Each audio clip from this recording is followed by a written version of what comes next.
Comfort food is the best food. This chicken and Chinese sausage dish makes its own aromatic sauce.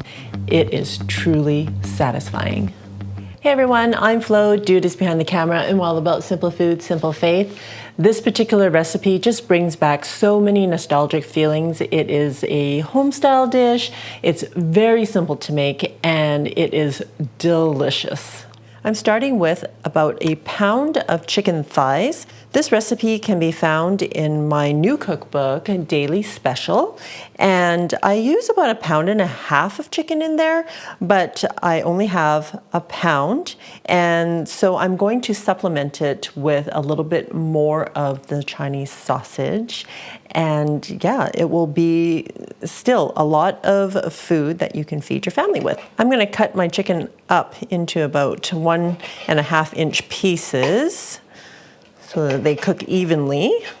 And I am using chicken thighs, and I do recommend that here instead of chicken breasts. I find that chicken breasts can be quite dry, so chicken thighs are more moist, and I think they'll be more flavorful in this dish. I'm just going to put the chicken in a small mixing bowl, and then I'm going to prepare the marinade. I'm just going to combine all the marinade ingredients right on top of the chicken. So starting with a tablespoon of oil, I'm using vegetable oil. 1 tablespoon of Shaoxing wine. Shaoxing wine is a cooking wine. If you don't have Shaoxing wine, you can use regular rice wine or sherry or even bourbon, as we've been known to use from time to time. 1 tablespoon of soy sauce, just regular soy sauce. 1/2 teaspoon of sugar. Sugar is just used to balance out the flavors. You can omit it if you want. 1/4 teaspoon of ground white pepper. 1 tablespoon of cornstarch. And cornstarch is used to velvet the meat so that it has a more the texture. It affects the texture and it gives you a really nice mouthfeel. About 1/2 teaspoon of salt, 1 teaspoon of sesame oil, and about 2 to 3 teaspoons of grated ginger. It's about 1/2 ounce of ginger. If you don't like ginger, you may want to omit this, but we really like the flavor of ginger in this particular dish. And as my mom says, ginger takes away the raw chicken smell. And you just want to mix all of this together. We're going to let it marinate while we prepare the remaining ingredients. But you can cover it and put it in the fridge and marinate it till overnight, and it'll be delicious when you cook it up. Changing up the recipe in the book a little bit by adding some mushrooms. These are fresh shiitake mushrooms. If you have dried mushrooms, you can use that. They go really well in this particular dish, but I don't often have dried mushrooms because my mom doesn't live with me anymore, and so she's the one who buys all those Chinese ingredients that I sometimes use, but in this case, I think the fresh shiitake mushrooms will do just as well.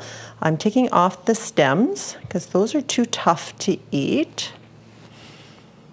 And then I'm just going to slice them up.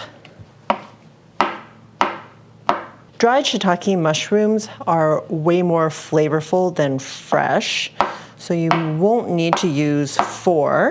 Probably 2 will do. And I'm using 3 Chinese sausages instead of the 2. Now, Chinese sausage is I guess cured sausage, but it needs to be cooked before eating. It's kind of like a Chinese salami, but I don't recommend eating it raw. The package also says to cook before eating. And Chinese sausage has a different type of flavor than regular salami. It is kind of sweet. I don't think there is anything that you can substitute with to get the same flavor. We're using a dish that can fit into a wok, or if you're using a steamer, make sure that your dish can fit in there, or even the Instant Pot. Also making sure that there is a lip to your plate because the dish will make a lot of sauce.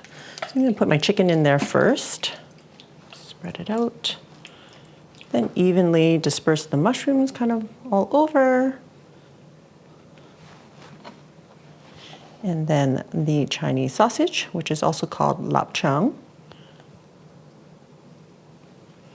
And all of these flavors are just going to come together while steaming and create this amazingly delicious sauce. I'm using a wok to steam today, and I happen to have a trivet that will fit in the wok, and my plate will sit on top without the bottom of the plate touching the water. If you don't have a trivet, you can always ball up aluminum foil and kind of put them at the bottom just to elevate the dish, or even use chopsticks, crisscross chopsticks in there. So I'm going to heat up my water first and wait till I can create enough steam before I put my dish in. All right, it should be boiling now. So once your water is boiling, we can put our dish right on top of the trivet. We don't want the water touching the bottom of the plate because it just causes it to not be stable, and water can also go into your dish, which you don't want. You just want the food to steam. We're going to cover this and we're going to steam this for 12 minutes, turn off the heat, and let it sit for another 2 minutes. Right, so I cooked it for 12 minutes and then I turned the heat off, left it in there for another 2 minutes. And when you're removing the lid, make sure that you're not dripping the water into your dish. If you want to make sure that your chicken is cooked through, you can, like when you stick your chopsticks into the pieces of chicken, it should go all the way through without any resistance. And if you can even look at it, if it looks pink at all, then it's not cooked through, obviously. So here's a pretty big piece of chicken and it's not pink at all. But if you need to cook it a little bit more, just stick it in for another minute or two. All right, so be careful. Have my mitts on. Carefully remove it. Make sure you put it on a trivet because the plate is going to be super hot. I sliced up some green onions that I'm just going to garnish on top.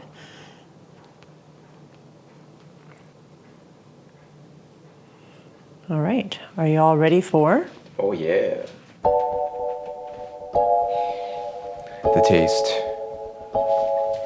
There's not much to say. This is one of those dishes where evokes a lot of memories and a little bit of guilt because, you know, you may not have appreciated in the past when your mom makes it, but now it's like, it's good. Look at all the sauce. Fantastic. And the aroma is so good. Gotta get that sauce in there. Drizzle, drizzle. What about some mushrooms, dude? Oh yeah, right. I'm not a giant fan of mushrooms, but you know, it's a part of the dish. And my taste buds have evolved, gotten more sophisticated, dare I say. All right. Oh yeah.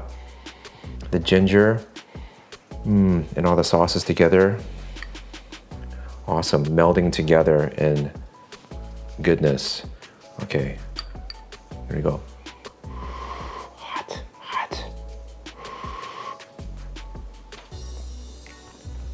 Yes, chicken is cooked perfectly tender.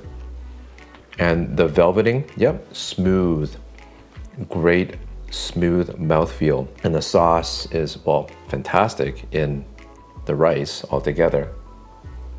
Napchong, combination with the chicken, combination with the mushroom and rice. Wholesome and great value too, because there's this restaurant that we go to that serves up these home-style dishes with rice. And it's a personal portion with rice. It's like 17, 18 bucks, dude. How much is this altogether?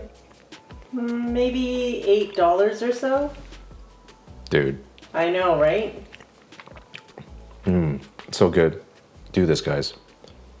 All right, thanks, dude. Yep.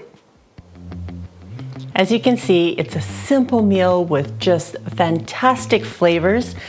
Again, I am here to teach you how to cook, not to follow a recipe. You can change up the ingredients as you wish, but if you do need the recipe, check it out in my new cookbook, Daily Special.